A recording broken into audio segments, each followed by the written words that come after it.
৫ই আগস্টের পর ভারতে পালিয়ে যান সাবেক প্রধানমন্ত্রী শেখ হাসিনা। তবে কদিন ধরে জোর গুঞ্জন চলছে ভারত থেকে চলে গিয়েছেন তিনি। মঙ্গলবার দুপুরে পররাষ্ট্র মন্ত্রণালয়ের এক সংবাদ সম্মেলনে এ নিয়ে সাংবাদিকের করা প্রশ্নের জবাবে পররাষ্ট্র উপদেষ্টা মোহাম্মদ তৌহিদ হোসেন বলেছেন, ২৫০টিরও বেশি ডিজাইন অপশন নিয়ে ওয়ালটন স্মার্ট ফ্রিজ, বোঝে আপনার প্রয়োজন।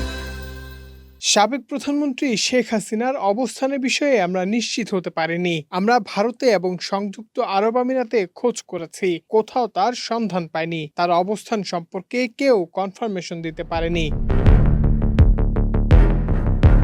ছাত্র জনতার রক্তাক্ত অভ্যুত্থানের মুখে পদত্যাগ করে ভারতে পালিয়ে যাওয়া শেখ হাসিনা বর্তমানে আরব আমিরাতে আত্মগোপনে রয়েছেন মর্মে খবর বেরিয়েছে।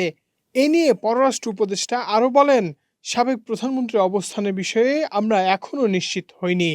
মিডিয়ায় আপনারা যেমন দেখেছেন, আমরাও দেখেছি যে আমিরাতের আজমানে গেছেন। ভারতে অবস্থানরত আওয়ামী লীগের নেতাকর্মীরা ট্রাভেল পাস নিয়ে অন্য দেশে পালিয়ে যাচ্ছেন।